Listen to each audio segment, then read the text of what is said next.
ऐसा ही इस बदमाश लड़के के साथ हुआ है। अब ये इंसानों की तरह बिहेव करेगा, मतलब इंसानों की तरह सोचेगा, लेकिन इसके अंदर पावर्स बिल्कुल ज़ॉम्बी की आ जाएगी और ये जिसको काटेगा वो भी ज़ॉम्बी बन जाएगा। ये लड़का गुस्से में च्योंगशन को ढूंढने के लिए निकलता है क्योंकि च्योंगशन की वजह से ये ज़ॉम्बी बना और इसका ये हाल हुआ। एपिसोड 6 में हम देखते हैं कि अनाउंसमेंट रूम में सभी बच्चे काफी परेशान थे। क्लास के प्रेसिडेंट एक कमाल का प्लान बनाती है। फिर प्लान के अकॉर्डिंग श्योक माइक पे ये बोलता है कि च्योंगशन तो जहाँ कहीं भी है वहीं पर रहे। इसके बाद ये लोग म्यूजिकल रूम के अपोजिट साइड के स्पीकर्स पर गाने चला देते हैं, जिसकी वजह से ज़ॉम्बी आवाज सुनकर म्यूजिकल रूम के अपोजिट साइड पहुंच जाते हैं। लेकिन एक ज़ॉम्बी बहरा था, इसलिए वो यहीं पर रह जाता है। यहाँ ये लोग किसी तरह उससे बचकर म्यूजिकल रूम की तरफ बढ़ने की कोशिश करते हैं और श्योक पीछे से उस बहरे ज़ॉम्बी से लड़ता है। यहाँ पर वो बदमाश लड़का भी आ जाता है और श्योक से पूछता है कि च्योंगशन कहाँ है। श्योक जब उससे कुछ नहीं बताता तो वो उस पर भी हमला कर देता है। जब भी वहाँ पर प्रेसिडेंट आती है और श्योक को बचाने के लिए वो उस बदमाश लड़के से लड़ने लगती है। इसी बीच वो बदमाश लड़का प्रेसिडेंट को भी काट लेता है। गुस्से में श्योक उस लड़के को चौथी मंजिल से नीचे ढकेल देता है।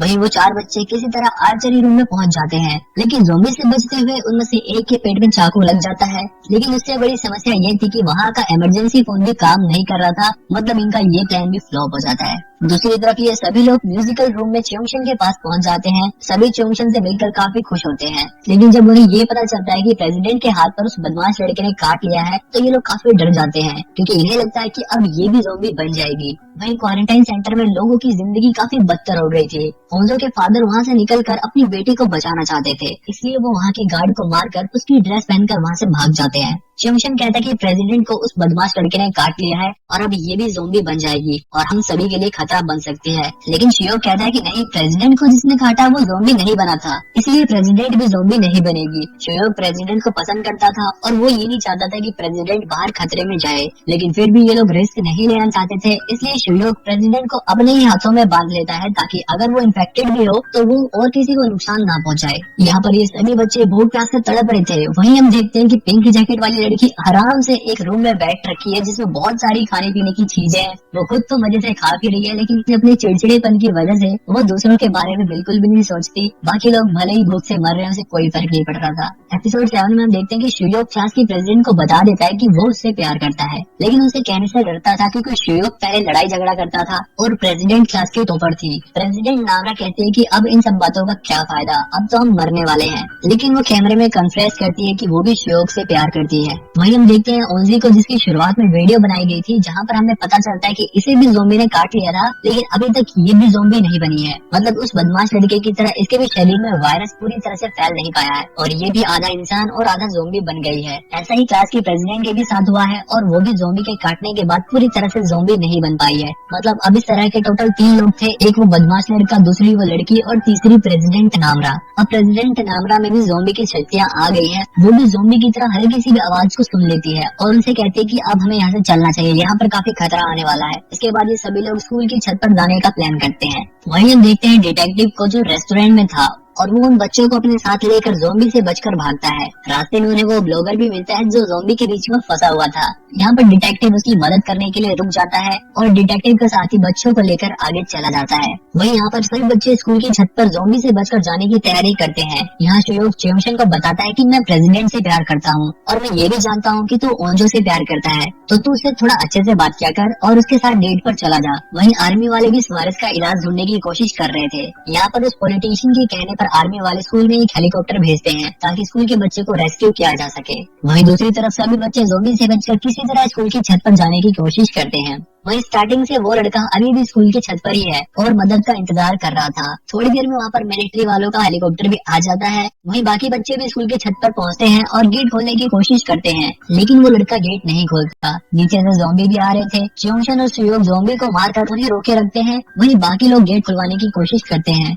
मिलिट्री वाले भी आ जाते हैं और उस लड़के से पूछते हैं कि नीचे और कोई तो नहीं बचा, लेकिन वो लड़का मना कर देता है। जब नीचे से वो बदमाश लड़का भी आ जाता है और च्योंगशन को मारने लगता है। जब एन मौके पर प्रेसिडेंट उस बदमाश लड़के को उठाकर नीचे फेंक देती है, क्योंकि प्रेसिडेंट में भी उसी की तरह ज़ॉम्बी की बहुत सारी शक्तियाँ आ गई हैं। वहीं ओंजी अपने स्कूल को बिल्कुल भी पसंद नहीं करते थे, क्योंकि यहाँ पर उसके साथ हमेशा गलत किया गया था। इसलिए वो गुस्से में आकर अपनी क्लास को आग लगा देती है। आग लगाने की वजह से फायर अलार्म्स बजने लगते हैं और सभी इमरजेंसी डोर्स खुल जाते हैं, जिसकी वजह से छत का भी गेट खुल जाता है और ये सभी लोग छत पर पहुंच जाते हैं। लेकिन यहाँ पर तब तक बहुत देर हो गई थी। आर्मी वालों का हेलीकॉप्टर जा चुका था। वहीं ओंजी साइकिल लेकर स्कूल से बाहर चली जाती है। वहीं डिटेक्टिव उस ब्लॉगर के साथ एक घर की छत पर बैठा था। जब डिटेक्टिव का साथी एक बस लेकर आता है और उस बस में ये सभी बचकर यहाँ से भाग जाते हैं। वहीं स्कूल की छत पर अभी भी बच्चे मदद का इंतजार कर रहे थे और रात होने वाली थी, इसलिए ये लोग छत पर ही आग जला लेते हैं। वहीं डिटेक्टिव की गाड़ी से ओंजी टकरा जाती है और मौके पर ही वहाँ पर मिलिट्री वाले भी पहुँच जाते हैं और उन सबको रेस्क्यू कर लेते हैं।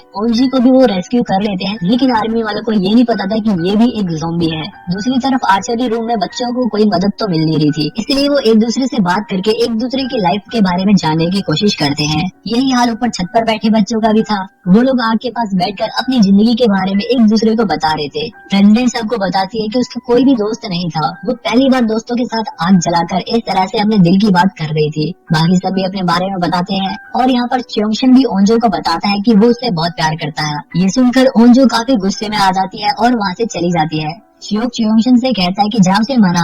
फिर यहाँ च्योंगशन कहता है कि हाँ ये सच है कि मैं तुझसे बहुत प्यार करता हूँ, पर ये जरूरी नहीं कि तू भी मुझसे प्यार करे। मेरे लिए इतना ही काफी है कि मैं तुझसे प्यार करता हूँ। वही पिंक जैकेट वाली लड़की को वो कैमरा मिलता है जिसमें सभी बच्चों ने अपनी फैमिली के बारे में कुछ न कुछ कहा था। कैमरे में वो च्योंगशन की एक वीडियो देखती है जिसमें वो जेंशु के बारे में बता रहा था कि वो अपनी दादी का अकेला सहारा था और अब वो नहीं रहा। उसकी दादी को ये बात मत बताना वरना वो बर्दाश्त नहीं कर पाएंगे। ये बात सुनकर पिंक जैकेट वाली लड़की को बहुत पछतावा होता है। उसे बहुत बुरा लगता है कि उसने एक शरीफ लड़के को ज़ॉम्बी बना दिया जो अपनी दादी का अकेला सहारा था। वो लड़की रोने लगती है। यहाँ पर सीन एक बार फिर से फ्लैशबैक में जाता है और हमें पता चलता है कि जब ये लड़की अनाउंसमेंट रूम में सबसे बहस करके वहाँ से भागी थी, तभी इसके पीछे क्लास टीचर भी आई थी और इनके पीछे ज़ॉम्बी पड़ जाता है। टीचर इस लड़की को ज़ॉम्बी से बचाने के लिए खुद ज़ॉम्बी के सामने आ जाती है और खुद ज़ॉम्बी बन जाती है। लेकिन ज़ॉम्बी बनते बनते टीचर इस लड़की से कहती है कि तुम अपने क्लास के बाकी बच्चों की मदद जरूर करना। अब ये लड़की बाकी बच्चों की मदद करने के लिए उन सभी के लिए एक बैग में खाना भरकर ले जा रही थी, लेकिन जब यहाँ पर वो बुली गैंग का बदमाश लड़का आ जाता है और इसे बुरी तरह से काट लेता है। इसके बाद वो बदमाश लड़का पाइप के जरिए स्कूल की छत पर चढ़ जाता है और इन सभी के पास पहुंच जाता है और इनके ऊपर हमला कर देता है। वो लड़का सबको खूब मारता है, सबको उठा उठा के फेंकता है क्योंकि वो च्योंगशन से बदला लेना चाहता था और उसकी आंख निकालना चाहता था, क्योंकि च्योंगशन ने उसकी आंख पर खून मार के उसकी आंख फोड़ दी थी। जब भी प्रेसिडेंट आती है और उस बदमाश लड़के को उठाकर छत से नीचे फेंक देती है, लेकिन अभी भी वो बदमाश लड़का मरता नहीं है। दूसरी तरफ कैंप में डिटेक्टिव को रेस्क्यू करके ले जाया गया था और वो वहाँ पर सबको बताता है कि मिस्टर ली ने मुझे बताया था कि इस वायरस का एंटीडोट उनके कंप्यूटर में है जो कि स्कूल की साइंस लैब में है। इसके बाद आर्मी वाले उस कंप्यूटर से इंफॉर्मेशन कलेक्ट करने के लिए अपनी एक टीम को स्कूल में भेजते हैं। वहीं क्वारंटाइन कैंप में ओंजी उस लड़के से मिलती है जो उसके साथ छत पर था। उसे देखकर वो काफी गुस्से में आ जाती है क्योंकि उस लड़के ने उसकी एक बार भी मदद नहीं करी थी। थोड़ी देर में आर्मी वालों का हेलीकॉप्टर स्कूल की छत पर पहुंच जाता है। बच्चे हेलीकॉप्टर को देखकर काफी खुश होते हैं कि अब तो हम बच गए, लेकिन आर्मी वाले सबसे पहले मिस्टर ली के कंप्यूटर से इंफॉर्मेशन कलेक्ट करते हैं और फिर इन बच्चों को रेस्क्यू करने लगते हैं। वहीं कैंप में ओंजी ने इस लड़के को काट लिया था क्योंकि आर्मी वालों को पता चल जाता है कि वो लड़की ज़ॉम्बी थी। यहाँ आर्मी का हेड समझ जाता है कि कुछ लोगों में ज़ॉम्बी बनने के बाद भी उनके शरीर में इसके सिम्टम्स दिखाई नहीं देते, इसलिए वो स्कूल में पहुंची टीम को उन बच्चों को रेस्क्यू करने से रोक देता है क्योंकि उन्हें ऐसा लगता है कि क्या पता उन बच्चों में भी कोई ऐसा ही ज़ॉम्बी हो और उसके अंदर सिम्टम्स दिखाई ना दे रहे हो। अब आर्मी वाले उन बच्चों को छोड़कर यहाँ से जाने लगते हैं। सभी बच्चे उनके सामने गिड़गिड़ाते हैं कि हमें भी अपने साथ ले चलो, लेकिन वो नहीं मानते और वहाँ से चले जाते हैं। अब यहाँ सभी बच्चे काफी उदास हो जाते हैं क्योंकि अब इनके पास कोई भी उम्मीद नहीं बची थी। अब इन्हें कोई भी बचाने वाला नहीं बचा था। आर्मी वालों को मिस्टर ली के कंप्यूटर से जो डाटा मिला था उसमें इस वायरस का एंटीडोट तो था नहीं, बस उसमें एक वीडियो थी जिसमें मिस्टर ली ने ये कहा था कि अगर इन ज़ॉम्बी से छुटकारा पाना चाहते हो तो उन्हें जला दो। वहीं स्कूल में बारिश होने लग गई थी। सभी बच्चे खूब रो रहे थे कि अब तो सब कुछ खत्म हो गया, लेकिन च्योंगशन हिम्मत नहीं हारता और कहता है कि हमें कोई बचाने तो आने वाला है नहीं, इसलिए अब हमें खुद से अपने आप को बचाना होगा। वो एक प्लान बनाता है और प्लान के अकॉर्डिंग बारिश की आवाज का फायदा उठाकर वो ज़ॉम्बी से बचते हुए बास्केटबॉल रूम की तरफ बढ़ते हैं। इसी बीच च्योंगशन अपनी मॉम को भी देखता है और जब उसे ये पता चलता है कि उसकी मॉम भी ज़ॉम्बी बन गई है तो वो रोने लगता है, एकदम दुखी हो जाता है। इसके बाद इन लोगों को वो तीरंदाज भी मिलती है जो अपने भाई को ढूंढ रही थी। वो अपने भाई को देखकर काफी खुश हो जाती है।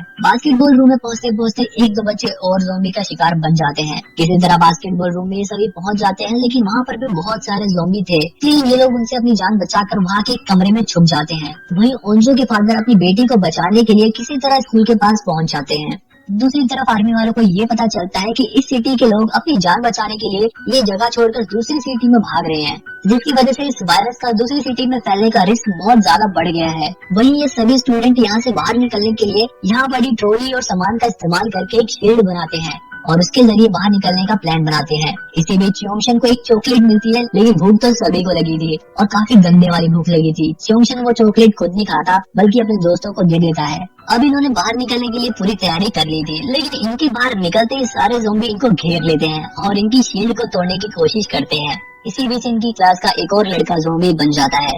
वहीं गवर्नमेंट और आर्मी को ये पता लग गया था कि अब इस वायरस का कोई भी इलाज नहीं है और लोग भी इधर उधर भाग रहे थे तो वायरस ना फैले, इसलिए ये लोग प्लान बनाते हैं कि सिटी में जितने भी ज़ॉम्बी हैं उनको 3 जगह पर इकट्ठा किया जाएगा और उन पर बम गिराकर उन ज़ॉम्बी को मार दिया जाएगा। दूसरी तरफ ये स्टूडेंट बाहर नहीं निकल पा रहे थे। ओंजो गेट खोलने की कोशिश करती है, लेकिन गेट तो बाहर से बंद था। जब भी मौके पर वहाँ पर ओंजो के फादर उसे ढूंढते हुए वहाँ पर आ जाते हैं और उन सभी को बाहर निकाल लेते हैं। ओंजो अपने फादर को देखकर बहुत खुश होती है। इसके बाद ये लोग सिटी से बाहर निकलने के लिए पहाड़ी की तरफ जाते हैं, लेकिन जब भी सभी लोगों को बहुत सारे ज़ॉम्बी घेर लेते हैं। इन लोगों को ज़ॉम्बी से बचाने के लिए ओंजो के फादर ज़ॉम्बी का ध्यान अपनी ओर करते हैं और बाकी सभी लोग मौका पाकर वहाँ से बाहर निकल जाते हैं। ओंजो के फादर उन सभी को बचाने के लिए अपने आप को ज़ॉम्बी से कटवा लेते हैं। ओंजो अपने फादर को ज़ॉम्बी बनता हुआ देखकर रोने लगती है। इसके बाद ये सभी लोग ज़ॉम्बी से बचकर एक बिल्डिंग में पहुँच जाते हैं, लेकिन उस बिल्डिंग में भी बहुत सारे ज़ॉम्बी थे और उनसे बचने के लिए ये लोग बिल्डिंग के बाहर की दीवार पर जाकर बैठ जाते हैं। ये लोग ऑलरेडी अपने बहुत सारे दोस्तों को खो चुके थे, इसलिए अब ये लोग किसी और को नहीं खोना चाहते थे। जब ये आर्मी के हेलीकॉप्टर से ये अनाउंसमेंट होती है कि इस शहर में बम गिराए जाएंगे, इसलिए जो जहाँ पर है वहीं पर कोई सेफ जगह देखकर छुप जाए या अंडरग्राउंड हो जाए। आर्मी के ड्रोन शोर करते हुए सभी ज़ॉम्बी को उन 3 जगह पर इकट्ठा करने लगते हैं। जब यहाँ पर वो बदमाश लड़का भी आ जाता है और इन सबको मारने लगता है। वो च्योंगशन को भी खूब मारता है और च्योंगशन के हाथ पर काट लेता है। वो च्योंगशन को जान से मारने ही वाला था कि जब भी वहाँ पर आर्मी के ड्रोन्स आ जाते हैं, जिनके शोर से ज़ॉम्बी को प्रॉब्लम होने लगती है। मौका पाकर च्योंगशन उस बदमाश लड़के को फिर से नीचे ढकेल देता है। अब सब काफी उदास हो जाते हैं क्योंकि उन्हें लगता है कि अब च्योंगशन भी ज़ॉम्बी बन जाएगा। ओंजो भी रोने लगती है क्योंकि वो च्योंगशन को खोना नहीं चाहती थी। च्योंगशन की भी आंखों में आंसू आ जाते हैं। यहाँ पर च्योंगशन ओंजो को अपना नेम बैच दे देता है और उसका नेम बैच अपने पास रखता है। वो ओंजो को किस करता है। च्योंगशन अब इन सबको बाहर निकालने के लिए खुद ज़ॉम्बी के पास जाने का डिसाइड करता है, लेकिन वो जाते जाते आखिरी बार ओंजो को गले लगा लेता है और यहाँ पर सभी लोग रो रहे थे। ये सीन काफी ज्यादा इमोशनल था। मेरे हिसाब से तो ये पूरी वेब सीरीज का सबसे इमोशनल और सबसे बेस्ट पार्ट था। इसके बाद च्योंगशन सबको बचाने के लिए ज़ॉम्बी को अपने पास बुलाता है और अपनी कमाल की ट्रिक से सभी ज़ॉम्बी को लिफ्ट के एरिया के पास बुलाकर उन्हें नीचे गिरा देता है। मौका पाकर ये लोग बिल्डिंग से निकल जाते हैं और पहाड़ की तरफ चले जाते हैं। वहीं वो बदमाश लड़का फिर से आ जाता है और च्योंगशन और उसके बीच में फिर से लड़ाई होने लगती है। वो लड़का च्योंगशन की आंख फोड़ देता है और इसी बीच आर्मी वाले उन 3 लोकेशंस पर बम गिरा देते हैं। यहाँ पर च्योंगशन उस बदमाश लड़के को लेकर आग में गिर जाता है और ये सभी ज़ॉम्बी मर जाते हैं। आर्मी ऑफिसर को ये बहुत ही ब्रेव डिसीजन लेना पड़ा था क्योंकि इस ज़ॉम्बी वायरस से छुटकारा पाने का और कोई तरीका भी नहीं था। यहाँ पर मिलिट्री हेड अपनी आर्मी की ड्रेस पहनता है और अपने आप को शूट कर लेता है क्योंकि उसके इस डिसीजन की वजह से कई सारे बेगुनाह भी मारे गए। वो इस बात को अपनी पूरी जिंदगी में कभी भुला नहीं सकता था। वो काफी गिल्टी था, इसलिए उसने ऐसा किया। वहीं स्कूल में सब कुछ जलकर राख हो चुका था, लेकिन हमें यहाँ पर अभी भी ओंजो का वो जो नेम बैच था वो एकदम सही दिखाई देता है। यहाँ ओंजो को ऐसा लग रहा था कि शायद च्योंगशन अभी जिंदा है, इसलिए ये सभी ओंजो के कहने पर दोबारा से स्कूल में जाकर च्योंगशन को ढूंढते हैं, लेकिन उधर उन्हें कोई नहीं मिलता। ओंजो रोने लगती है क्योंकि जब तक च्योंगशन जिंदा था उसने कभी भी च्योंगशन के प्यार को नहीं समझा, लेकिन उसके जाने के बाद ओंजो उसके प्यार को समझ चुकी थी। इसके बाद ये सभी बच्चे वहाँ से चले जाते हैं। दूसरी तरफ आर्मी ऑफिसर शहर में बिल्डिंग को चेक कर रहे थे कि कहीं कोई ज़ॉम्बी बच तो नहीं गया। यहाँ पर आर्मी वालों को मिस्टर ली का बेटा जिनशू और उसकी बीवी भी मिलती है, जिसे वो लोग अपने साथ लेकर चले जाते हैं। वहीं बाकी सभी स्टूडेंट जंगल से वापस सिटी में आ गए थे, लेकिन यहाँ पर प्रेसिडेंट नामरा को ये पता चलता है कि उनके पीछे बहुत सारे ज़ॉम्बी आ रहे हैं। इसके बाद वो सभी लोग वहाँ पड़े सामान को लेकर ज़ॉम्बी से लड़ने के लिए तैयार हो जाते हैं। जैसे ही ज़ॉम्बी आते हैं ये लोग उनसे लड़ने लगते हैं, लेकिन इसी बीच ज़ॉम्बी तीरंदाज के भाई को काट लेता है और वो भी ज़ॉम्बी बन जाता है। यहाँ पर प्रेसिडेंट एक बार फिर से उन लोगों को ज़ॉम्बी से बचाती है। सभी यहाँ से जाने लगते हैं, लेकिन प्रेसिडेंट के अंदर का वायरस उस पर हावी होने लगता है, जिसकी वजह से प्रेसिडेंट अपनी बॉडी पर कंट्रोल नहीं कर पा रही थी और वो किसी को नुकसान ना पहुंचा दे, इसलिए वो उनसे अलग हो जाती है। इसके बाद ये सभी लोग आर्मी वालों के पास पहुंच जाते हैं। यहाँ पर सभी लोग अपने चाहने वाले को याद कर रहे थे। ओंजो अपने फादर को याद कर रही थी, तीरंदाज वाली लड़की अपने भाई को याद कर रही थी, लेकिन शुयोग अपने प्यार प्रेसिडेंट को याद नहीं कर रहा था, बल्कि वो अपने पक्के दोस्त च्योंगशन को याद कर रहा था। और याद भी क्यों ना करे, क्योंकि च्योंगशन की वजह से ही आज ये लोग जिंदा है। च्योंगशन ने हर बार अपनी जान पर खेलकर इन लोगों को ज़ॉम्बी से बचाया। हर बार वो हर लड़ाई में च्योंगशन सबसे आगे रहता था और इन लोगों को ज़ॉम्बी जिंदगी से बचाता था।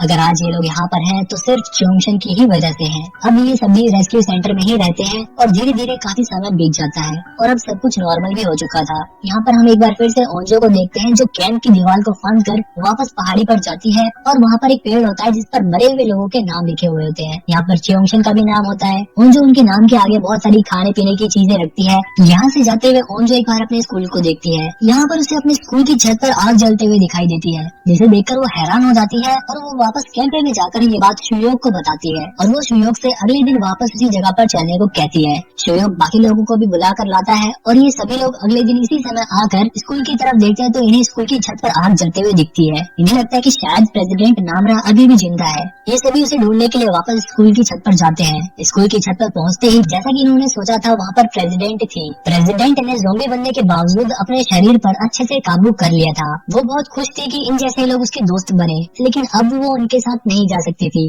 वो कहती है कि यहाँ पर मेरे जैसे और भी लोग हैं। अगले ही पल वहाँ पर कोई आता है और प्रेसिडेंट उन सभी को गुड बाय बोलकर बिल्डिंग के नीचे कूद जाती है। अब छत पर कौन आया था जिसे देखकर ये लोग इतने शौक हो जाते हैं, यहाँ पर हमें नहीं बताया गया है। शायद इसके आगे की कहानी हमें अगले सीजन में देखने को मिले, क्योंकि इस सीजन में कई सारे सवालों के साथ इस सीरीज को एंड किया गया है। जैसे वो नेम बैच बिल्कुल सही सलामत था, हो सकता है च्योंगशन अभी जिंदा हो, और एपिसोड के आखिरी में ये लोग किसको देखकर शौक हो गए थे।